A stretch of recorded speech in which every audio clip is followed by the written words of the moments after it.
What are your plans for the future? What are the next steps for Keri? Okay, so I'm talking about local. I teach at a studio up the road, which you've been to. It's called Graceland's Yard, which is amazing, owned by lovely Kirsty. So I teach there. So I want to continue teaching there. Everything's gone online now. Yes. Are you going to go online? Yeah. So for the next few weeks, hopefully it's not too long, I'm going to go online. And so We Are Boogie Sound is my brand, so my yoga brand, so music and yoga as this symbiotic relationship. So it's not a case of just put on a playlist. I really think about the music and how the relationship with the music enhances the yoga experience. And often, and this is how I prefer to do it, is I work with musicians or DJs. So it's a live experience. Exciting. Yeah, so it's That's amazing. Fantastic. And do you intend to do that? So you'll have live DJs, live musicians, and teach yoga with... That's awesome. So that is what I was doing before. We went into this period of life. So I was doing quite a lot of that. So I did stuff at the Ace Hotel, Ministry. I didn't get to do that. Pop-ups. Now we've taken some of it online. So I work with a couple of great musicians and DJs. A friend of mine called Bert, who's an amazing artist and DJ, and an amazing musician, composer, DJ called Secret. So sometimes we do, a Instagram live, or a brand might get us involved in something. So it does translate online, but obviously the live experience is so much. I mean, it's live, but I mean, the in-person, in a room experience, the physical, just makes such a difference, especially when you've got amazing room, amazing acoustics and stuff. But we have done some things live streaming, so that has been cool. So I want to do a lot more of that. Mm-hmm. And for me, We Are Boogie Sound is, it's real yoga. It's not reductive in any way, proper yoga, respecting the lineage. I've had amazing teachers, combining the music.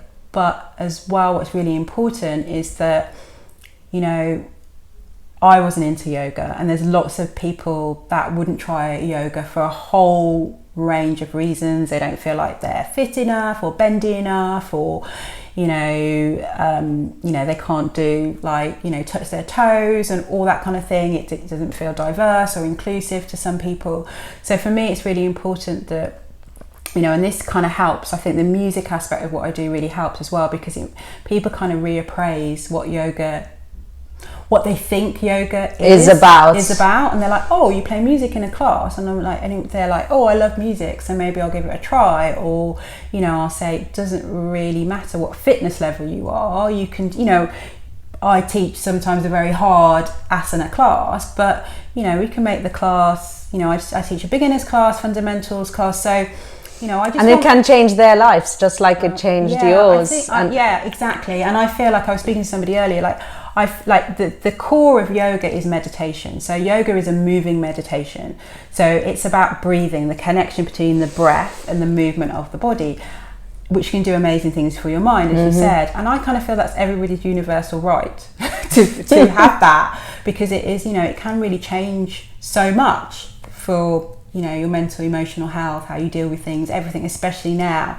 So I just want people to not just go beyond the barriers of, what you might think yoga is or isn't, because it could be amazing for you. But there's loads of... And that's a powerful message. Yeah, I think so. And I'm really inspired by my yoga teacher, Stuart Gilchrist, who's really he's an amazing activist. He talks about diversity, inclusion. I mean, he's amazing. So I'm sort of inspired by that to have those conversations in the yoga class. And yoga is for everyone, and they're all different types of yoga as well. My yoga is relatively dynamic, although I do beginners classes. But there's yin yoga. There's Iyengar yoga. There's obviously teachers teach in slightly different ways, so I just encourage people to explore and explore. It's a new world, exactly. And it might be just dip their toes in. and see if they like it. Yeah, exactly. Breathing classes, meditation, like Wim Hof basically is based on... Oh, he's amazing. Yeah, it's based on yoga. I know. I mean, it is a yoga.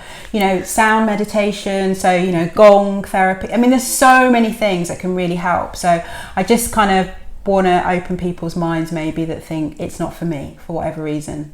Keri, you've been amazing. I love the message that you're trying to get across to people and what you're doing. So thank you so much for talking to me today. It's pleasure. been, as I said, it's been really inspirational. Thank you. I hope to see you at my next class. Absolutely. Online. And follow me at We Are Boogie Sound on Instagram. We Are Boogie Sound. Follow Keri at We Are Boogie Sound on Instagram. Thanks, Keri. Bye. Thank you.